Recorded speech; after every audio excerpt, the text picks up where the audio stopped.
j'espère que vous allez bien. On se retrouve aujourd'hui pour une nouvelle vidéo. Pour ceux qui ne me connaissent pas, je m'appelle Claire, je suis résidente permanente du Québec depuis maintenant 7 mois et je fais des vidéos, à la fois des vidéos sur la routine ici, mais aussi des vidéos à thème comme celle d'aujourd'hui. J'ai aussi rédigé un livre qui s'appelle Bienvenue au Québec, puisque l'une de mes activités de travail, c'est d'être rédactrice, notamment pour les entreprises, mais cette fois-ci, j'ai rédigé pour moi et pour vous, du coup. Mon livre se trouve sur Amazon, donc n'hésitez pas si vous avez envie d'aller jeter un petit coup d'œil à la description, tout étant la barre d'infos. Donc on se retrouve aujourd'hui pour les premières démarches à effectuer lorsqu'on arrive au Québec. Ça peut aussi s'appliquer au Canada plus généralement, puisque il y a énormément de choses qui sont communes, d'accord, et d'ailleurs, pardon, je vous l'indiquerai lorsque j'en parlerai. Je voulais quand même préciser que la plupart de ces étapes sont communes à tous les types de permis qui sont disponibles pardon, au Québec ou au Canada, mais que bien sûr chaque immigration reste propre à chacun.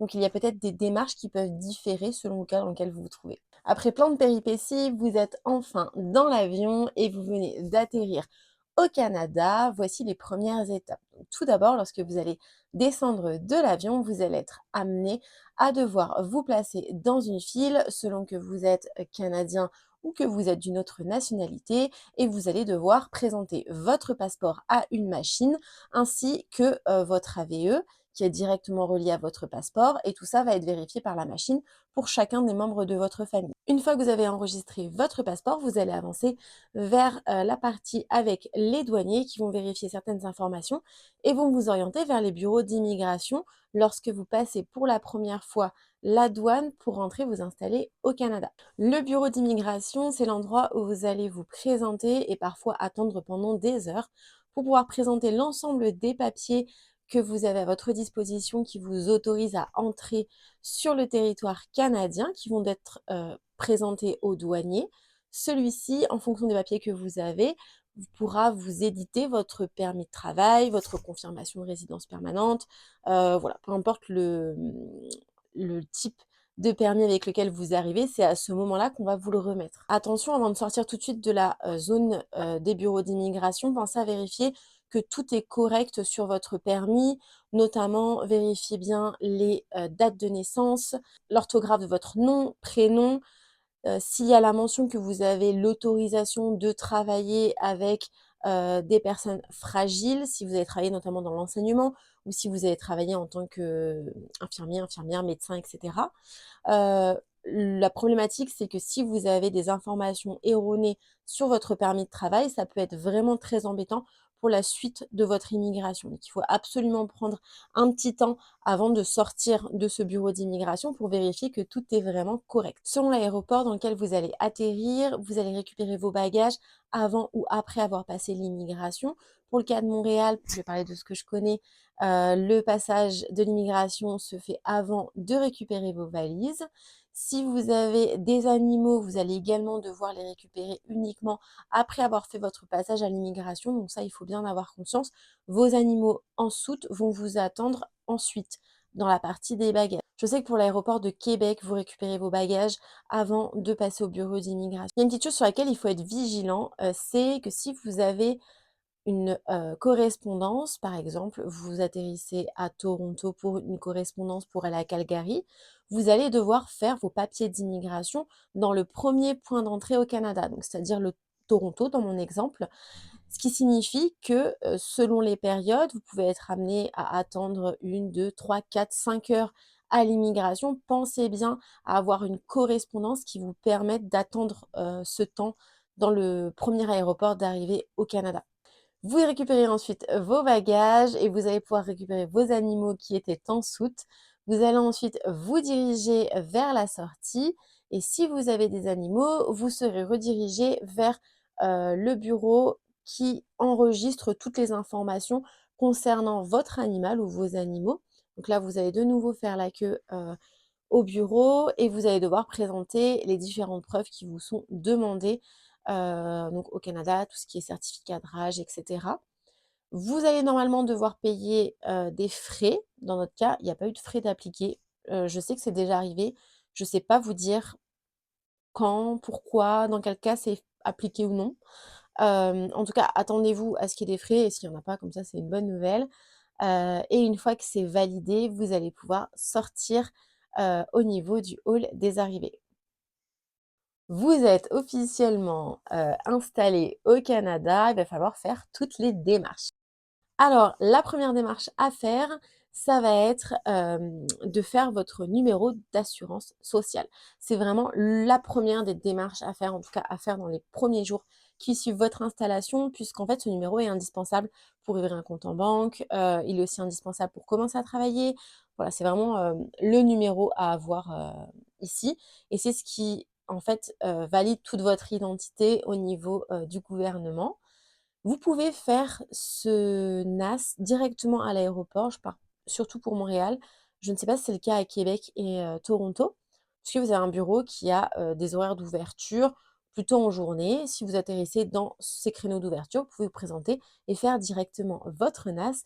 Sinon, il vous suffit de vous présenter dans les espaces Bureau Canada, des différents endroits, qui se trouvent pardon, à différents endroits dans chaque province. Il y en a vraiment beaucoup, hein, des points Canada. Pas besoin de prendre un numéro, vous vous présentez. Je vous conseille de vous présenter, vraiment très tôt si vous ne voulez pas attendre. Dans notre cas, la première fois qu'on est arrivé, on est arrivé peut-être une demi heure après l'ouverture, il y avait une file d'attente d'au moins 150 personnes. Je pense qu'on était aussi dans le gros des arrivées puisque c'était le mois de juillet. On y est retourné le lendemain, on est arrivé à peu près 3/4 d'heure avant l'ouverture, on était déjà les deuxièmes. Mais après ça s'est fait vraiment très vite, on était quand même 4, hein, donc il a bien fallu une bonne grosse demi-heure pour faire tous les papiers, mais ça allait assez vite. Donc il va vous falloir tous vos papiers qu'on vous a fournis à la douane, votre passeport, je crois que c'est à peu près tout et on vous enregistre et on fournit ce numéro d'assurance sociale. Donc c'est pas une forme c'est pas sous forme de carte ou c'est vraiment un papier sur lequel vous avez ce numéro et ce numéro, vous devez le garder pour vous. Faites attention de ne pas le transmettre à n'importe qui.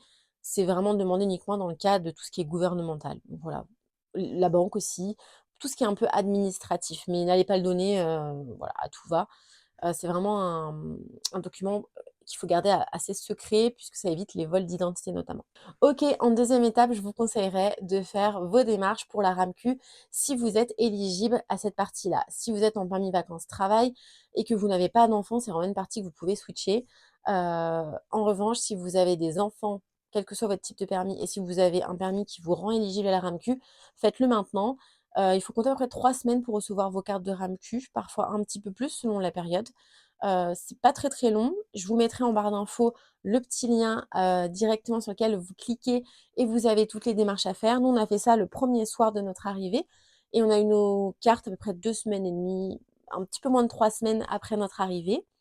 Les cartes de RAMQ vous permettent de, en cas de problème de santé, de pouvoir présenter cette carte pour avoir une prise en charge des soins de santé d'urgence notamment. Il y a quand même des petites subtilités puisque, selon le pays duquel vous venez ou si vous n'avez pas fait les démarches, vous pouvez vous retrouver avec un délai de carence. C'est-à-dire que vous pourrez faire, la démarche tout de suite, votre carte ne vous sera envoyée que 3 mois après le délai de carence. Donc il faut vraiment, selon votre nationalité et si vous avez possibilité de le faire la démarche pour obtenir un formulaire spécifique, je vous mettrai le nom dans la barre d'infos également, de la part de la sécurité sociale française, pour ne pas avoir ce délai de carence, ce qui a été notre cas. Donc voilà, 3 semaines pour recevoir. En revanche, on a, des amis qui ont oublié de faire la démarche, qui se sont installés et au moment de faire la demande, on leur a dit que, la demande ne pou était acceptée, mais qu'il y avait 3 mois de délai de carence et donc il ne fallait pas s'étonner de ne pas recevoir de carte pendant ces 3 mois. Je vous conseillerais également d'en profiter pour vous inscrire, sur la liste pour obtenir un médecin de famille, sachant qu'il faut en moyenne 7 à 8 ans pour en avoir un. On est d'accord que c'est pas la démarche la plus urgente, mais une fois que c'est fait, voilà, vous pouvez vous sortir, ça de la tête et vous savez que vous n'avez plus qu'à attendre et puis voilà, un jour peut-être vous aurez un médecin de famille. Ensuite, je vous dirais en troisième étape que je vous conseille d'ouvrir votre compte bancaire, sachant que vous avez la possibilité, et nous c'est ce qu'on a choisi de faire une pré-ouverture depuis la France. Donc vous remplissez vos informations, vous réservez votre créneau pour votre arrivée. Dans notre cas, c'était le lendemain de notre arrivée et vous pouvez aller, valider l'ouverture de compte. Vous recevrez, le premier jour votre carte de débit. La carte de débit, c'est une carte qui vous permet de payer physiquement C'est-à-dire que c'est une carte qui, normalement, ne fonctionne pas sur internet. Contrairement à votre carte de crédit qui fonctionnera sur internet. Sauf que la carte de crédit, il faut compter à peu près 2 à 3 semaines pour la recevoir. Après en avoir fait la demande, on ne peut pas faire la demande en amont. Donc voilà, c'est une chose qui est bonne à savoir. Nous, ça nous a notamment embêtés pour prendre notre forfait, téléphonique, ici, puisqu'il demandait une carte de crédit.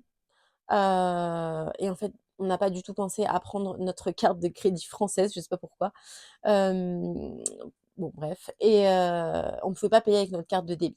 Pareil pour la banque, vous aurez besoin de votre NAS, donc pensez bien à faire votre NAS avant d'avoir votre rendez-vous avec la banque. Je vous dis des bêtises d'ailleurs, mon numéro pour, mon on n'a pas été à la banque le lendemain, on a été le surlendemain faire le NAS.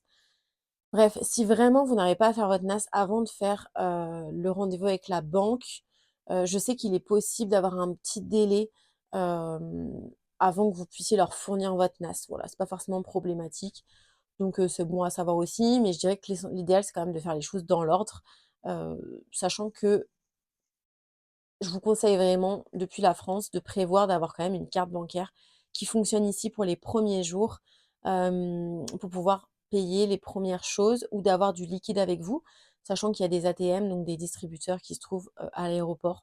Voilà, vous pouvez récupérer de l'argent directement là-bas. C'est pas du tout un problème et ensuite vous en avez partout en ville. Mais vraiment pensez-y, le temps d'avoir vos cartes et le temps de faire vos démarches. Ensuite, je vous conseillerais de passer, par un opérateur québécois. Je sais qu'il existe puisque j'utilise moi-même, l'application Fungo et d'autres comme TextMe et cetera. Honnêtement, quand vous êtes en recherche d'emploi, il y a quand même des grosses problématiques avec Fungo. C'est pas que moi, mon mari a le même problème et on a des amis qui ont le même problème. C'est-à-dire que les coups de téléphone arrivent en différé. Ça sonne chez vous, mais en fait l'appel est déjà terminé et vous avez directement le message vocal. Ça peut parfois être embêtant, notamment si vous êtes en recherche d'emploi ou si vous êtes en recherche de logement, ça peut vraiment être embêtant. Il existe plein d'opérateurs. Vous avez les gros opérateurs comme Rogers, Vidéotron, TELUS et des opérateurs plus low cost, je mets les guillemets, mais qui sont plus abordables comme Fizz, F-I-Z-Z. Nous, c'est ce qu'on a choisi de prendre. D'ailleurs, je suis passée par un code parrainage qui m'a permis d'avoir le premier mois de gratuit. Je vous mettrai dans la barre d'infos un petit code si ça peut vous intéresser.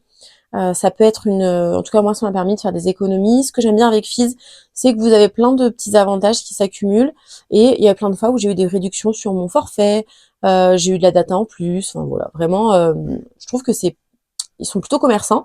Le gros avantage de Fizz, c'est que si vous n'êtes pas satisfait, vous n'avez pas d'engagement, donc vous résiliez le jour, enfin la semaine même c'est résilié, peut-être pas le jour même, je sais pas, mais la semaine même c'est résilié et vous pouvez passer à un autre opérateur. Sachez que ici globalement, je trouve que c'est quand même un peu plus cher au niveau des opérateurs. Fizz est celui qui est correct. Nous on paye 30 $ pour, je vais pas vous dire de bêtises, je sais plus si c'est 30 ou 40 gigas.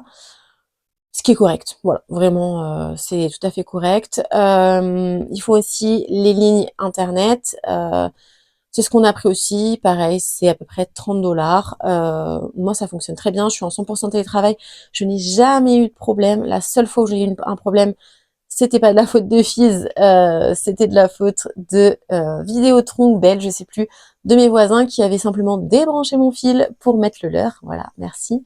Mais sinon, j'ai jamais eu de problématique et ça fait maintenant presque 7-8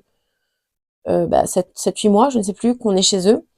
Donc vraiment aucun problème. Vraiment, je les conseille 1000 fois. Après, je sais qu'il y a parfois, quand vous êtes beaucoup, enfin plusieurs à prendre des forfaits, il y a possibilité de prendre des forfaits communs à Rogers. Il me semble que c'est Rogers ou Vidéotron.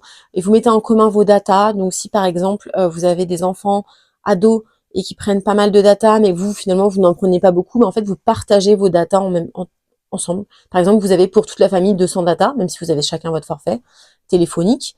Mais si votre fils en prend 100, que votre fille en prend 50 et que vous utilisez que 3 gigas, voilà, c'est commun. Sachez que ça existe, je connaissais pas du tout. Je sais que ça fonctionne beaucoup ici. Donc voilà, c'est une bonne chose à savoir. Ensuite, si vous ne l'avez déjà pas fait depuis la France, je vous conseille de vous inscrire pour pouvoir faire changer votre permis de conduire français et obtenir un permis de conduire québécois. Alors quand on dit échanger, c'est pas vraiment le mot puisque vous gardez votre permis français. C'est juste que vous allez présenter votre permis français, ils vont faire leur petite manip et vous allez obtenir votre permis québécois. Vous avez juste quelques petits tests de vision à faire, enfin vraiment rien de méchant. Bon, je suis désolée pour le changement de lumière, mais je me suis rendu compte que mon micro avait coupé au milieu d'une phrase, donc je vais reprendre là où j'en étais.